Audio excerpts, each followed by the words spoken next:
მოგესალმებით დილა მშვიდობისა საქართველო. აბარაშვებით როგორ ხართ?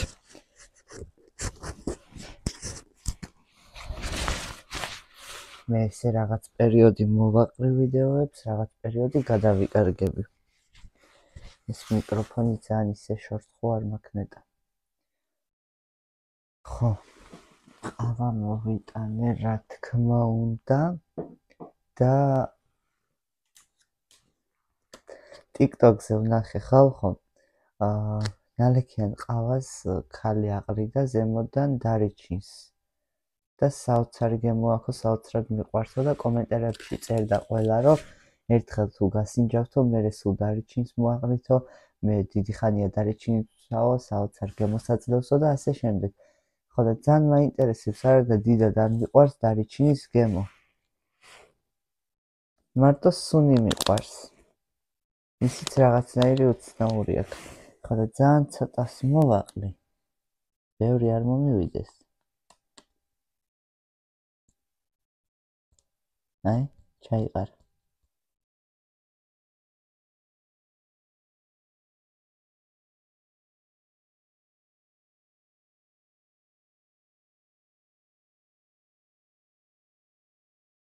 ეს.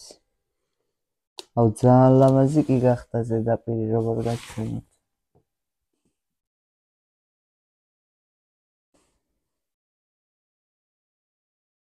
ვაი თუ არ მომეწონა და მთლიანი ყავა თუ გამიფუჭა. ხო, ესე იგი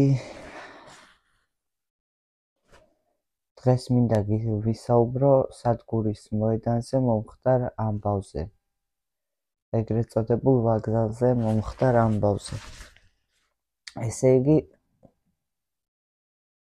დილას ადრე მივდივარ სამსახურში, მაღაზია უნდა გავაღო. სპარი. და ესა ნახევარზე, 25 წუთზე გავედი სახლიდან და გზაში მარშრუტკამ გამოიარა, ჩავჯექი მარშრუტკაში, წავედი მარშრუტკით. და როგორც კი მივუახლოვდით მეტროს, ეს ხალხი მოთქვავს, რასაც ქვეს შიგნით ვინც იჯდა ხალხი, რაღაც გაურკვევლობაში არიან და ერთმანეთს ელაპარაკებიან. დედა რა მოხდა, რა დაიწვა და მე გაშტერებული ვიყურები, ანუ თავიდან ვერ მივხვდი რა ზელაპარაკობდნენ ეს ქალები, კაცები და მერე მივხვდი, რომ რაღაცა დაიწვა, რა დაიწვაო იძახიან და ვიყურები კაცო არაფერი არ იწვის. რო ჩავედი ხალხო, იქეთა მხრიდან ისეთი კვამლი მოჩანს, იმხელა შავი კვამლი მოჩანს, რომ სასწაული. ეს იყო 8-ის ნახევარზე. 35 წუთზე. ზუსტად დილის ამბავია რა, დილის 7 საათზე მოხდა ეს ამბავი. ოღონდ მე ვარ აქეთა მხარეს. ანუ ხო არის მთავარი მხარე, სადაც ეს არის რა ქვია, მეტრო სადაც არის და სუბაზრობები როა მან კრუკში.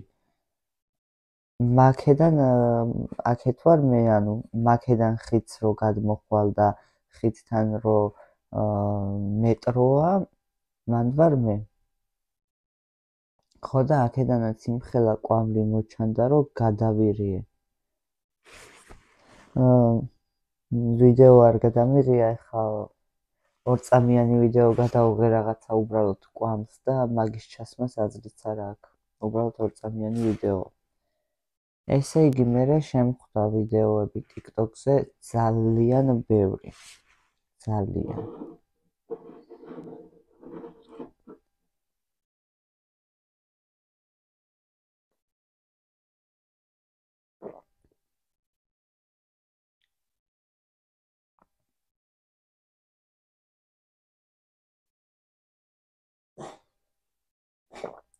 არაფერიც არ შეცვლილა. რა ვიცოლებები იგივე გემოაქვს. ნახე ვიდეოები და საშინელებაა მართლა. ძალიან დიდი ტრაგედია მოხდა, იმიტომ რომ ძალიან დიდი ტერიტორია გადაიწვა. ძალიან დიდი ტერიტორია. და რავი, სასწაულ ვიდეოებს ნახულობ რა, ეს მოვაჭრეები, ბანკის სესხები რო აქვთ გამოტანილი ვალები და მთელი მისი ნაშრომი ნაწვალები რო ცეცხლში ეწვებათ და ტირიან. ძალიან ცუდ მდგომარეობაში არიან და ერთმანეთს ამხნევებენ. საშინელებაა რა. ანუ ძალიან ბევრი წერდა კომენტარებში, რომ ეგო კოცების გაკეთებულიაო, გადაწვესო ეგ ტერიტორია, იმიტომ რომ ეხა მან კორპუსებს ჩადგავენო. და ნაწილობრივ დავეთანხმე კიდეც რაღაცნაირად. თვითონ რატო ახველებ რა იყო? ხო და ძალიან ბევრი წერდა კომენტარებში, რომ აი,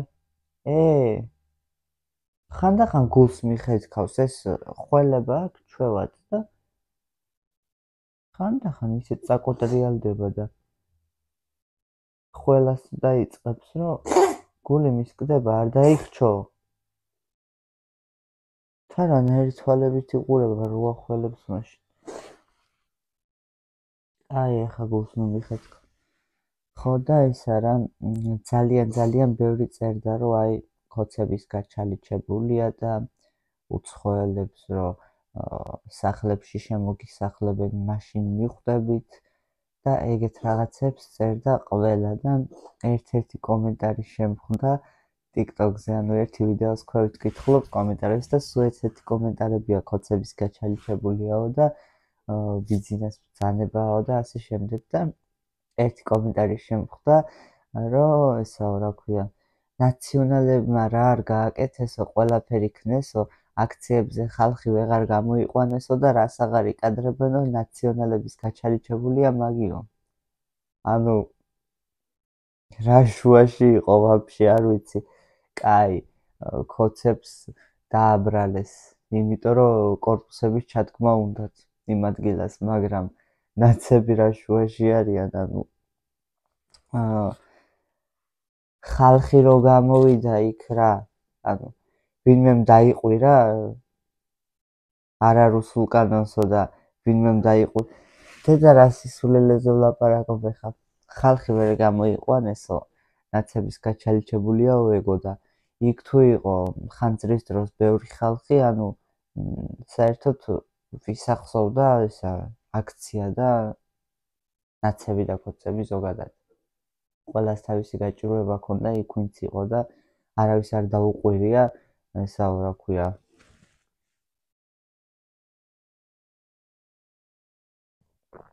ნუ მოკლედ პოლიტიკაზე აღარ ვისაუბრებ, მაგრამ ყველაფერი არ შეიძლება რომ პოლიტიკას ბრალდებოდეს რა ჩემი აზრით. ანუ ქვეყანა არის ორ ნაწილად გაყოფილი. თუ შენ ნაციონალზე რაღაცა ცუდ სიტყვი, ესე იგი კოცი ხარ, ბიძინას მომხრე ხარ, ბიძინა გიყვარს. თუ შენ კოცებზე ცუდ სიტყვი, ესე იგი ნაციონალი ხარ.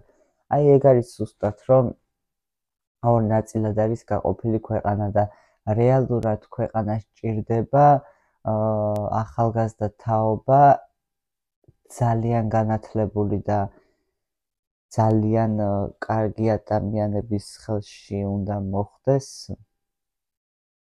სულ სხვა ხალხის რა. არც ნაციონალური მიდგომები რო ქონდეს და არც კოცური.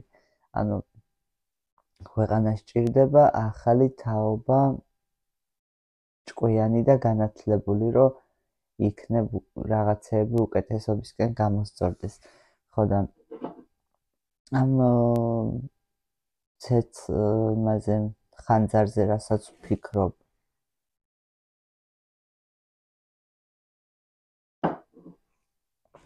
რა ვიცი რა, მართლა ხელა ტერიტორია რო ეგრე უცებ დაიწვა, ძალიან მიკვირს.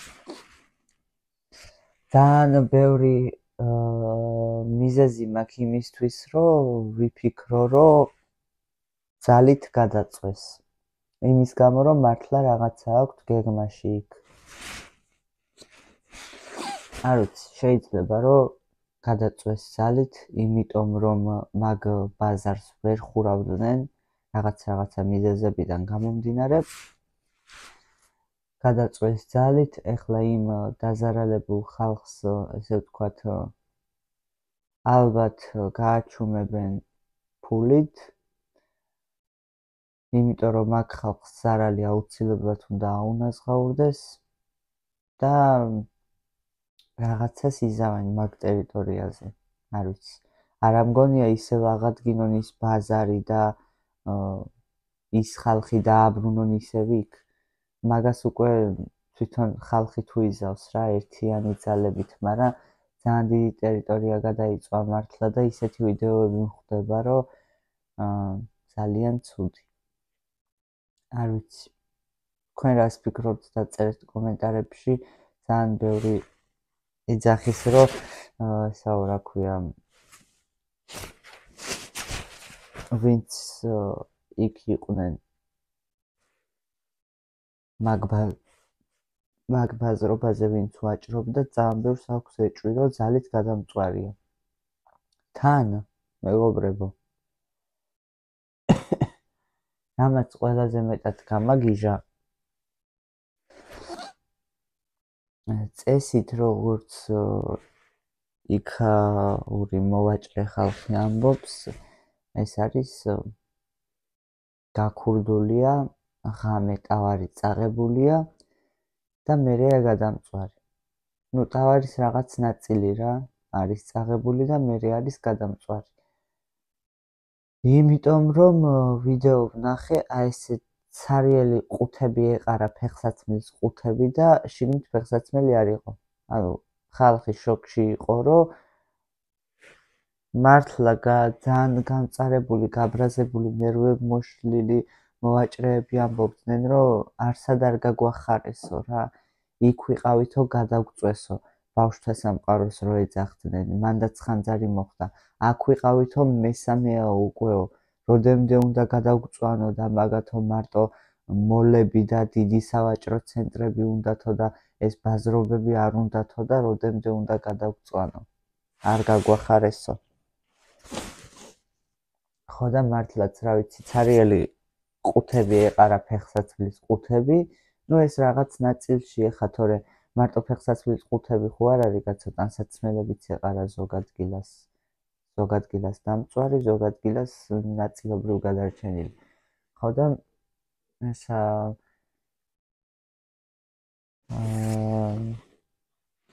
ძალიან ბევრი ამბობდა, რომ როგორ შეიძლებაო ესე კაცო კარდონის ყუთი გადარჩესო და ფეხსაცმელი დაიწვასო, ანუ გაქრაო, აორთქლაო.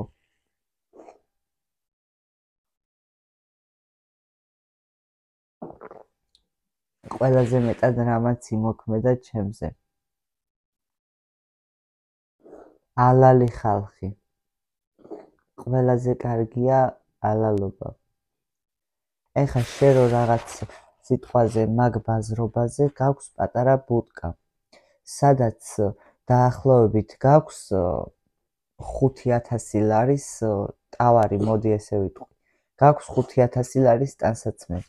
მაგრამ ეს მაღაზია რო გადაგეწვა შენ, როცა იცი რომ ესე ვთქვათ მთავრობამ უნდა აგინაზღაუროს ეს ფული, შენ თუ ბოროტი ადამიანი ხარ და შენ თუ ცუდისკენ ხარ მიდრეკილი, ის ჟურნალისტები იქნება თუ ვინებიც იქნება ინტერვიუს ჩამოგართმევენ თუ შეგეკითხებიან, ეტყვი რომ 20000-ის ზარალი მივიღე, 25000-ის ზარალი მივიღე. ამ დროს 5000-ზე მეტის ტავარი არ გქონდა შენ შიგნით. მაგრამ ერთი ინტერვიუ ვნახე, როგორი ალალი და როგორი გულთბილი კაცი იყო, იცი? თან რაღაცნაირად ჩემს ბაბუას მივამსგავსე და ძალიან გული ჩამეწვა რაღაცნაირად.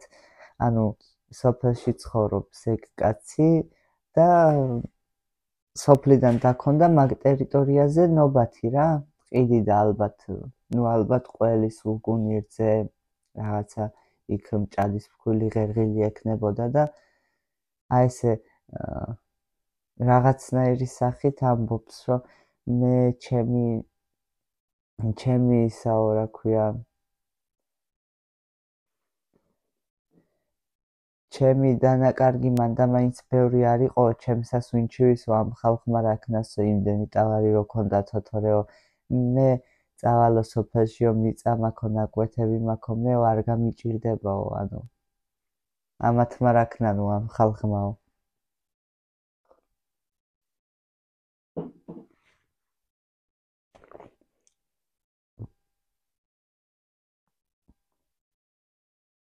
მაგ ინტერვიუმ გადამრია შოქში ჩამაგდო მართლა ალალი კაცი აი მაგას ქვია ალალობა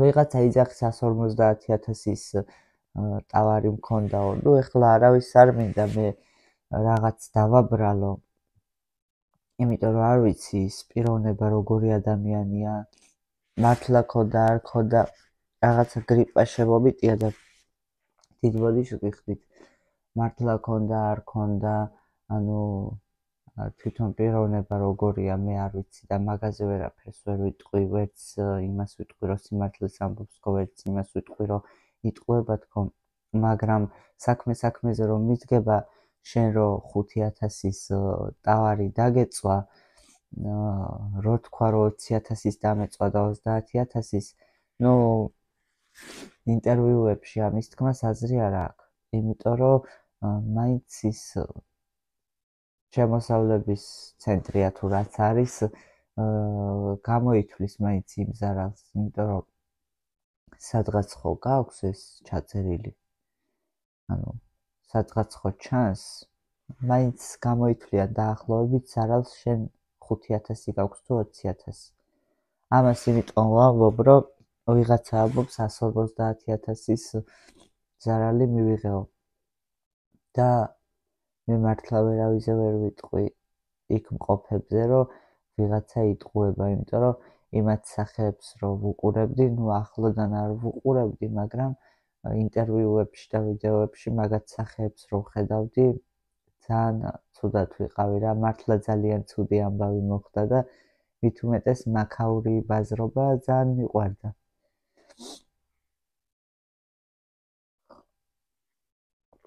ეხლა ზუსტად არ ვიცი რა ტერიტორია გადაიწვა დაახლოებით ვიცი მაგრამ დაახლოებით მაგ ტერიტორიაზე ყიდულობდი ხოლმე მეც რაღაცებს ძალიან ხშირად დავდიოდი მანდ საშოპინგოდ აი ეს მწვანე ფეხსაცმელი რო ვიყიდე გუდასშიც დავდიოდი საშოპინგოდ გუდასი მე მგონი გადარჩენილი ანუ გუდასის გვერდზე არის სადღაც ხანძარი გაჩენილი მაგრამ გუდასის შესასვლელთანაც ძალიან არეულობა იყო რა და მაგ ბაზრის გვერდით ალბათ ვიყიდე ეს მწვანე ფეხსაცმელი 30 ლარა დრო ვიყიდე და რავი ერთხელ ორჯერ სამჯერ რო ჩავიცვი და ფეხმა მიეჩვია ძალიან მომეწონა და მეორეს ყიდვაც მინდოდა მაგრამ ეხა მაგ ტერიტორიაზე რა სიტუაცია კაცშვილმა არის ძალიან გული დამწყდა მართლა, როდესაც ესეთი რაღაც ხდება და ამ გაჭირვებულ ხალხს იმიტომ ვიტყოდი, რომ თავისი შრომით აი ესე დილიდან საღამომდე დგანან ტანსაცმელს ყიდიან რაღაცა იმის გამო, რომ თავისი ოჯახს რაღაცა რო შექმნან მაგის გამო რა. და ხდება ესეთი რაღაც. თან პირველი შემთხვევა არ ყოფილა ეს. ანუ რატომღაც ესეთ ბაზრობებს ერჩიან. არ ვიცი. ალბათ იმიტომ რომ ძალიან დიდი ტერიტორია უჭირავს სადგურის მოედანზე ბაზრობებს. და ალბათ იმიტომ რომ რაღაც გეგმა აქვთ მანდ. მე არ ვიცი. მართლა ვერც იმას ვიტყვი რომ ძალით დაწვეს და ვერც იმას ვიტყვი რომ რაღაც დაუდევრობის გამო დაიწვა, იმიტომ რომ ელემენტარულმა რაღაცამ შეიძლება გააჩინოს ხანძარი.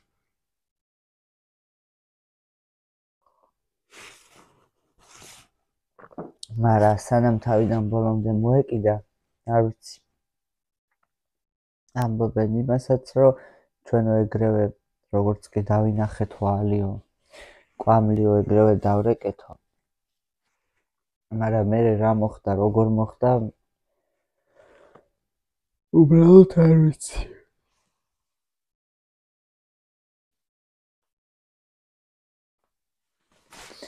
ხვალ ვისვენებ და როგორი დასვენება მინდა, იცი? პირველ რიგში ძალიან კარგად რომ გამოვიძინო, ეგეთი დასვენება მინდა. და მერე კიდევ სადმე ისეთ ადგილას ბუნებაში, ტბის პირას, რაღაცა ლამაზ ბუნებაში მინდა წასვლა, რომ ცოტა მოვწყდე ამ მეტროს და მანქანების და მოტოციკლეტების ხმაურს. იმიტომ რომ ეს ერთი კვირა მქონდა ცოტა რთული პერიოდი. რთული რა, დატვირთული უბრალოდ.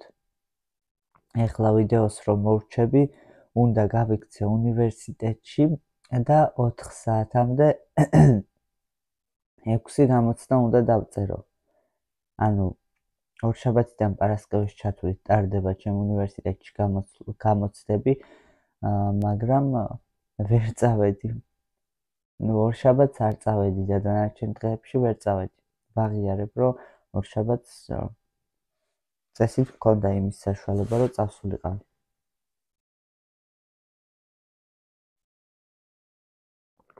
არა უშავს. თავარია, რომ ეს პარასკევ დღეს გავალეხლა და ადრე კი გავიღვიძე. ეს ერთი კვირა სამსახურის გამო ადრე ვიღვიძებ ყოველ დღე და უკვე ყოველთვის როცა გინდა ძილის გრაფიკის გამოსწორება, უნდა მიეჩვიო ერთ დროს ძილს და ერთ დროს გაღვიძებას. და უკვე სიგნალს გაძლევს ტვინი, რომ ამ დროზე უნდა გეძინოს და ამ დროზე გეღვიძოს. ხო და მე ხა მინიმუმ პირველ საათამდე ვერ ვიცინებ. იმიტომ რომ 12-ზე სახში ძლივს ვარ მოსული. ხო და ესა დილას 9-ზე 10-ზე მეღვიძება. მაგრამ ძალიან ხშირად 7 საათზე ვდგები. 7-20 უკლია ეგრეც ვდგები, რომ მაღაზია გავავალ.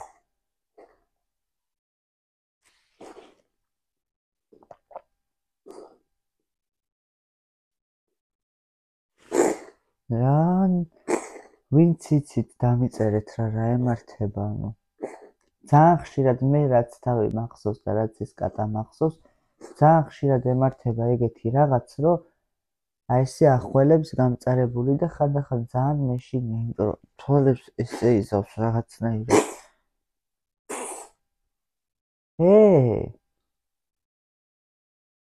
თვალებს ესე იზავს, მოჭუტავს, ენას გადმოაგდებს და ახველებს გამწარებული.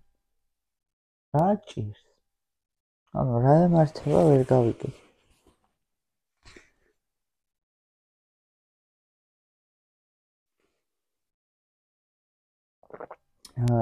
იცით რა არის კიდევ? არ მაქვს გააზრებული ის, რომ YouTube არის ჩემი დამატებითი საშემოსავლო წყარო, ესე ვთქვათ. კი, მიყვარს ამ საქმის კეთება და რაღაცა, რო არ მიყვარდეს უბრალოდ აზრი არ აქვს, ვერ გავაკეთებდი და ვერ მეყოლებოდით თქვენ ის კარგი ხალხი გვერდში, ვინებიც მყავხართ. მაგრამ მე ისეთი კონტენტი მაქვს, რომ აი ერთ ვიდეოს რო დავდებ 1-2 დღე მაქსიმუმ 2 დღე. ნელ-ნელა მოდის ის ნახვები, ის კომენტარები 2 დღის მერე აღარც კომენტარები იწერება, აღარც ნახვები ემატება საერთოდ. ანუ წყდება იქ უკვე. ასე რომ ახალ-ახალი თუ არ დადე ყოველთვის, აზრი არ აქვს. ხო და უბრალოდ ვერ ვახერხებ რა. ვიდეოს ჩაწერა კი არა, მართლა ბევრად უფრო მნიშვნელოვანი რაღაცებისთვის ვერ ვიცლი და ძალიან ბევრი საფიქრალი მიტრიალებს თავში. ანუ ეს სამსახური გადავიდე არ გადავიდე სხვაგან უნივერსიტეტს რა ვუქნა. ანუ ძალიან ბევრი საფიქრალი მიტრიალებს თავში, მაგრამ უნივერსიტეტს რაც შეეხება რატომღაც ვფიქრობ, რომ არ იმასა ვქნა რა. გავაგრძელებ უბრალოდ, მაგრამ უკვე სექტემბერში ალბათ ოქტომბრიდან იწყება ახალი სემესტრი. უკვე სექტემბერში მექნება შესატანის სწავლის თანხა. მაისი, ივნისი, ივლისი, აგვისტო. ხო რა, რაღაცა ამ 4 თვეში პატარას მეც თუ მოვახერხე გადავდებ, იმიტომ რომ უკვე ცოტა ხელფასი მომემატა ადმინისტრატორად რო გადავედი სპარში და ჩემებიც რომ ყოველთვის ვცდილობ რომ ნაკლებად შევაწუხო ჩემები. იმიტომ რომ ისედაც ჩვენთვის აკეთებენ სამომავლოდ რაღაცას. და რა ვიცი რა. ხო და ესა სექტემბერში მექნება შესატანი 2750-ის 50% არის 1360 ლარი. 1350, ნუ სადღაც ეგრე რა. ხო და უბრალოდ ამ თანხას რო შევიტან, უნდა გავიაზრო ის, რომ როგორც პირველ სემესტრში დავდიოდი და სწავლობდი და ვიწერდი ყველაფერს, ვბეჯითობდი, ეგრე უნდა ვიყო ეხლაც, თორე ანუ მეორე სემესტრში ძალიან გავზარმაცდი და ზედმეტად გადავერთე სამსახურზე. და ეს სამსახურს, ესე ვთქვათ, სამომავლო შედეგი არაფერი არ მოაქვს. ანუ ის, რომ მაგალითად რაღაცას რო ვდებდე ახლა მე სამსახურის ხელფასიდან და სამომავლოდ რაღაცას ვყიდულობდე, კიდე ღირს, მაგრამ ეს სამსახური უბრალოდ მჭირდება იმისთვის, რომ თვიდან თვემდე სხვა რო არ შევაწუხო, ესე ვთქვათ, თავი გავიტანო რა. ჩემი მოთხოვნილებები რო დავიკმაყოფილო. ასე რომ სამსახური უნდა იყოს უბრალოდ დამატებითი წყარო, რომელიც გაძლევს, ესე ვთქვათ, იმის საშუალებას, რომ თვიდან თვემდე თავი გაიტანო. ამიტომ ძალიან ზედმეტად გადავერთე სამსახურზე, მართლა დილიდან საღამომდე და ესა უნდა უნივერსიტეტს უნდა დაუბრუნდე რა. აგერ 5 დღეა 4 დღეა გამოცდები მიტარდება და მე-5 დღეს ძლივს მივდივარ. მოკლედ, წავედი ახლა ჩავკარგებო. რა ვიცი, ხანდახან შემოგირბენთ ხოლმე. ეს ბოლო პერიოდში რომ მივაყარე რამოდენიმე ვიდეო აღდგომის პერიოდში, იმიტომ მივაყარე, რომ 70 ევროს მაკლდა ძალიან ცოტა. YouTube-დან ხო შემოდის თანხა. 70 ევროზე ნაკლები ვერ გამოგაქვს YouTube-დან. ძალიან ცოტა აკლდა რა, 58 евро იყო მოგროვილი და 22-ში ხდება ამ თანხის გადაანგარიშება და გადარიცხვა რა, 22-დან 10-მდე ირიცხება ეს თანხა და ძალიან მინდოდა რომ მეთქი იქნება ამ რამ აი ვიძახე მთელი 10 დღე ვიძახე 15 დღე რომ აი დავდებ ყოველ დღე ერთ ვიდეოს მაინც რომ მოგროვდეს 22-მდე თქო. მაგრამ ბოლო 5 დღე იმას ვქენი რა ქვია დავიწყე ვიდეოების გადაღება და ძალიან ცოტა დამაკლდა. ხო და ეხლა უკვე 70 ევროს გადავწდი და რა ვიცი ყველანაირად შევეცდები რომ შემდეგი ანუ ამ თვის მაისის 22-მდე ბევრი ვიდეოები გადავიღო და ავწვირთო რომ ამ ჩემს 70 ევროს მოემატოს კიდევ და რა ვიცი პატარა ის არ არის ხა თან ისეთ პერიოდში ირიცხება მე 10-ში ვიღებ სამსახურიდან ხელფასს და 22-ში უკვე როცა უკვე სამსახურის ხელფასი ძალიან მიწურულში გაქვს, მაშინ ირიცხება YouTube-დან ხელფასი. და წინა თვეებში ძალიან დამეხმარა. პირველ თვეს გამოვიტანე მე მგონი 130 евро, მეორე თვეს 90. და უკვე ორი თვე არ გამომიტანია. მესამე თვე არ გამომიტანია, იმიტომ რომ ვიდეოებს არ ვდებდი. ხო, მარტივი არ არის ნამდვილად, იმიტომ რომ 3 წელია ვიდეოებს ვდებ, ძალიან ბევრი შრომა მაქვს ჩადებული YouTube-ში. ძალიან ბევრი შრომა მაქვს ჩადებული YouTube-ში და ეს შრომა უკვე დაფასების პირას არის. იმიტომ რომ როცა 150 ლარი იყოს, თუ გინდა და 250 ლარი, პატარა შეღავათი არ არის. როცა ესე ვიდეოების გადაღებაში გერიცხება, მაგრამ არავის გეგონოთ მარტივი ეს ზოგმა შეიძლება იფიქროს, რომ კამერასთან ზის და ვიდეოს იღებს და რა უნდა ამის გაკეთებას, მაგრამ რავი, თუ არ გეხერხება, თუ არ გამოგდის, დრო თუ არ გაქვს, ენერგია თუ არ გაქვს იმისა, რომ ვიდეოები ამონტაჟო ატვირთო, უბრალოდ აზრი არ აქვს და ძალიან დიდი დრო ჭირდება, რომ ეს შენი შრომა დაფასდეს YouTube-ზე. ასეთი სიტუაცია. წავედი ახლა გავიქეცი უნივერსიტეტში. შუალედურ გამოცდებს დავაყუმბარებ და მერე გავიქცევი სამსახურში. აბა თქვენი ცით, აბა დროებით. კარგად იყავით.